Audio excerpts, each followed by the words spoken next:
So I have lived with a lot of armor in my life, and it's an important topic. And we have with us an expert who just wrote in that it's good, called the Good Men Project, right? Right. They just put an article out there, and we're going to talk a little bit about it. So why don't you set the stage again about the topic of armoring? The topic of armor is especially poignant to me right now. I just came out of a workshop that we do twice a year inside Folsom Prison. Most of the men are doing life sentences, and so the topic of armor is huge.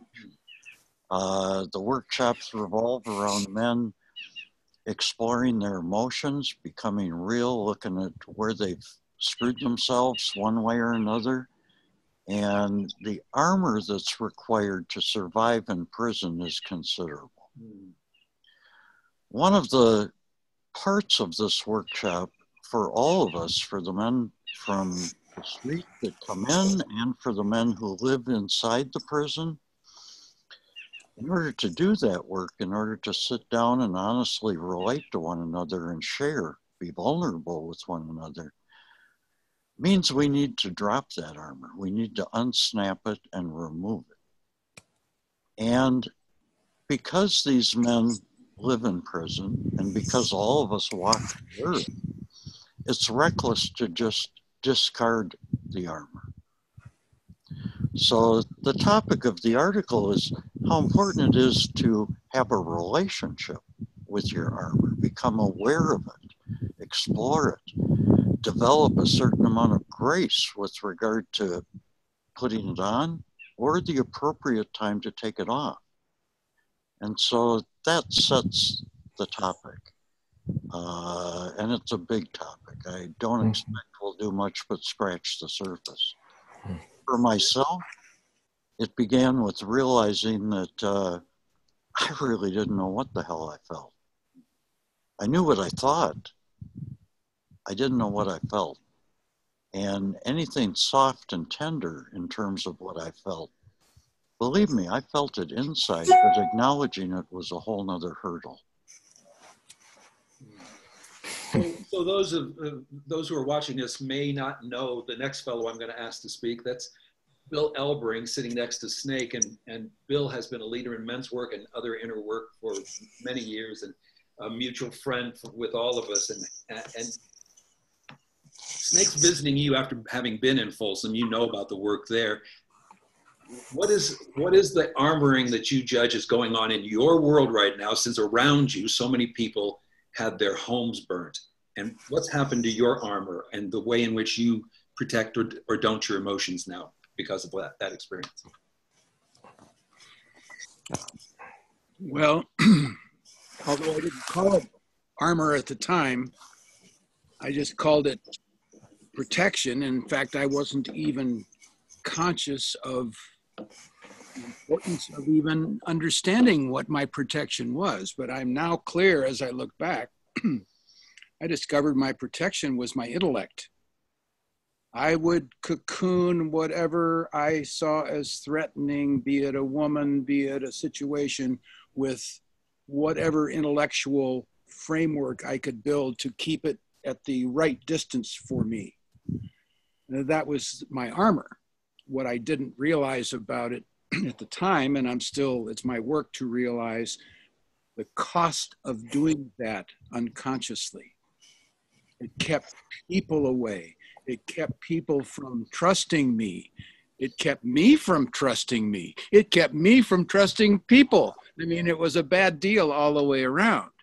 So the gift for me was even to be alerted to the notion that I had it, and then to start to dismantle the armor so I could feel what it felt like to be vulnerable, and then learn to reconstruct the armor as appropriate to the situation. So it wasn't a knee-jerk kind of thing. It was a more measured, intelligent, mature way to see when I was safe, when I was not, and to dial in the appropriate level of armor.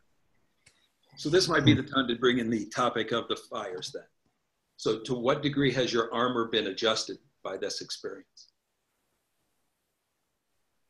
I don't know that it has. My gratitude certainly has for not having been burned. My armor in some mechanical sense, like having more fire extinguishers around and being more alert. That's a mechanical form of armor. But my emotional armor, which I think is really what we're pointing at here, I don't know that it's been changed. I think my gratitude has softened me. If it's done anything, it's softened me to just be open to the small things that are given to me. The trees, birds. I mean, just as I know it sounds sort of silly, but I'm open to things that I was more unconscious about before the fires. Well, that's the answer. That's an answer. Mm-hmm. Dennis? Yeah, I grew up on the streets in New York as a kid in the 50s, almost all older kids than me, and they were tough. They were tough kids. And I got my ass kicked. I was little. Part of the initiation into the gang was, having to fight. I always knew some way, and I don't know if I could have ever articulated it until, well into my 20s, 30s, that I was armored. Yet what I all did know, and I heard you say something different, Snake, I did know what I felt. I did know that I was lonely. I did know that my heart was dark and hurting. I did know that I did not know how to be intimate. I did know that there was something truly missing inside my emotions, and I just ran out of ways in which to stuff it and hide it and cover it.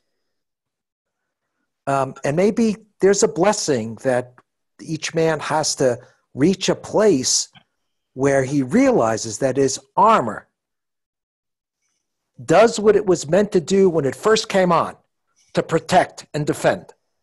It's almost let me finish, please. And that protection and defense has now, he realizes, keeping him away from the things that he truly desires in his life.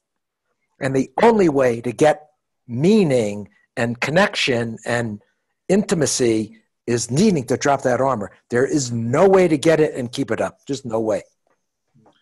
The image that came up for me as you were speaking, Denny, is it's almost like if you neglect your armor, it rusts and gets holes in it, and it leaks like crazy. Eventually, it doesn't work as armor anymore and works against you. Well, where is the line, Snake, as you try and manage it for yourself? What's the mantra or way in which you say this is the right amount of armoring to function in the world? What philosophy do you wrap around it to decide how much is enough? I think it's a moving target and unique to every man. I know men who are enduring really hard lives that rely on that armor just for to survive, balance emotionally. And I know men that have very little armor and suffer for that, feeling incredibly vulnerable and at risk in the world. And so I think that's the critical nature of becoming aware, as Bill says, of armor, is we all need and require different levels of it. It's almost like it's irresponsible to work with men in this prison setting and encourage them to discard their armor. They will be at risk when they go back into their cell. And the same is true for the rest of us out in the world here. Armor isn't suspect, but it can be very ill-fitting. I think the key is to be at choice about the level of armor I use and in what context. Until I'm conscious that I even have it and use it, I have no chance to be at choice about it. It's just automatic. And there's also the notion of developing a shield instead of relying solely on armor. It's a lot easier to move around.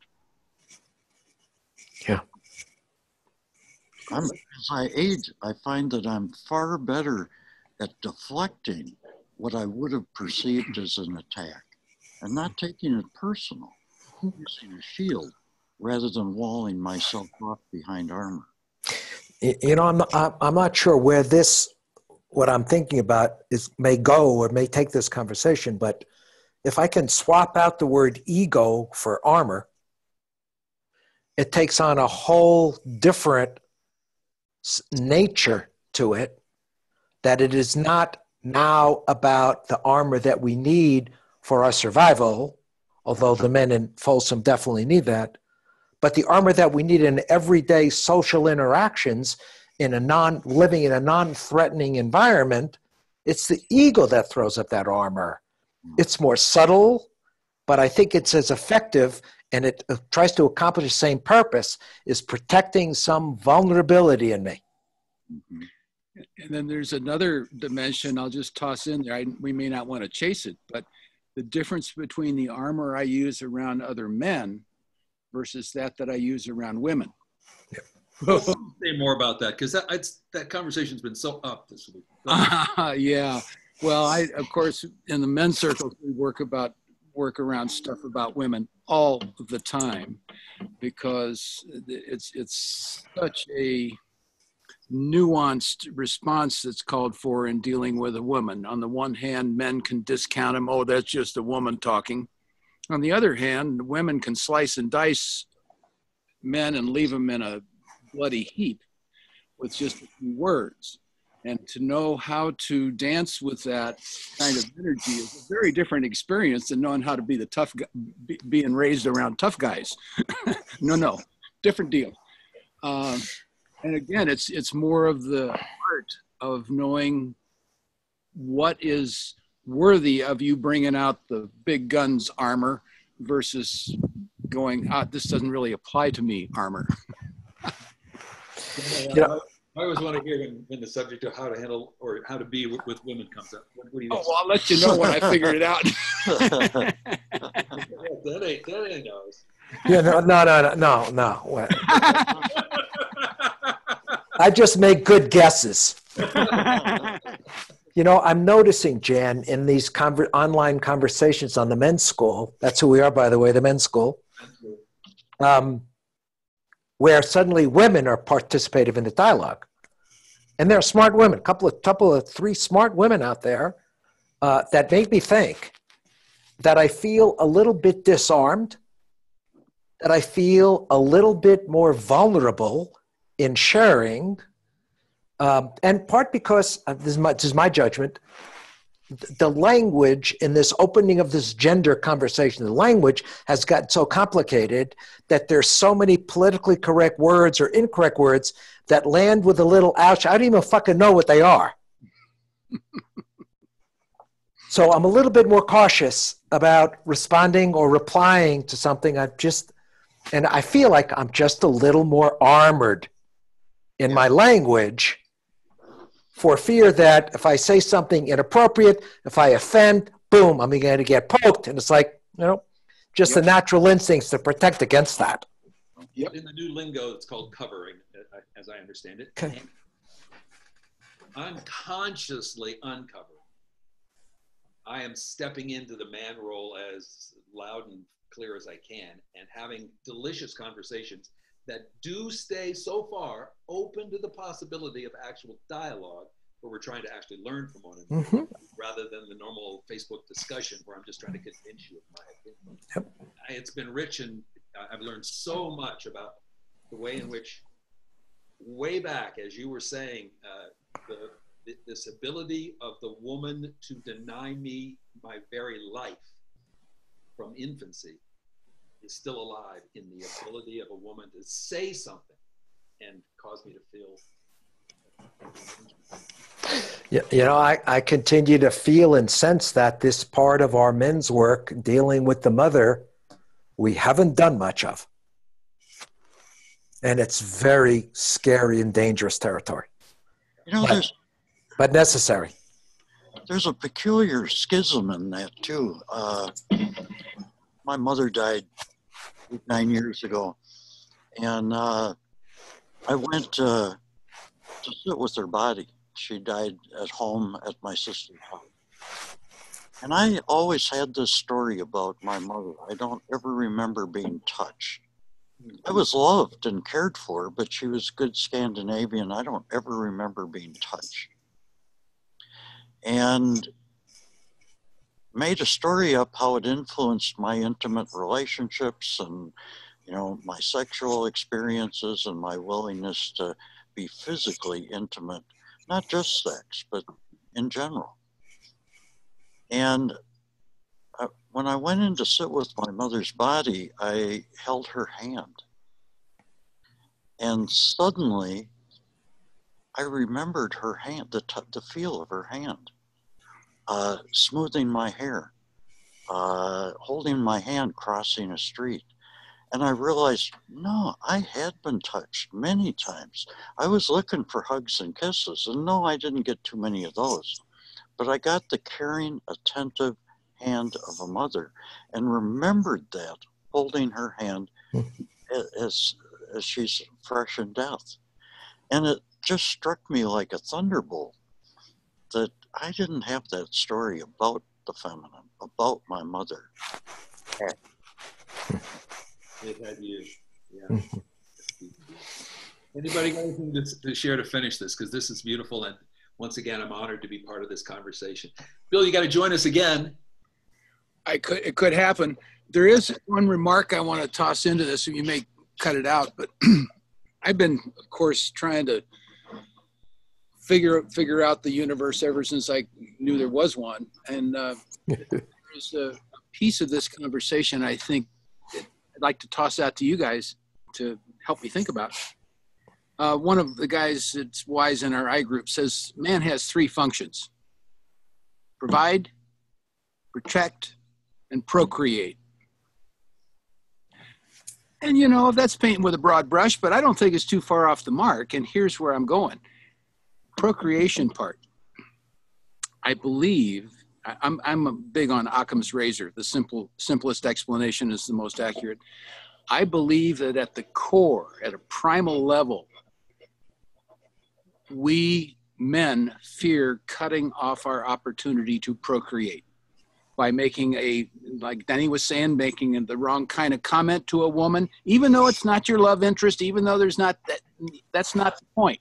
There is something deep within us that does not want to infuriate the woman, the feminine, because that might be the place where we need to procreate. That's built in. So I think that goes some way in my mind to explain why the armoring against women, if I can use the word against, the armoring to make sense of the feminine is it's a lifelong study to keep changing what it means to us, from the days when we wanted to get our genitals wet to the days when we want to just be taken care of and everything in between. So anyway, that's my theory so far. Beautiful. I'm open to any comments. This is a conversation to be continued. Yes. That's a biggie.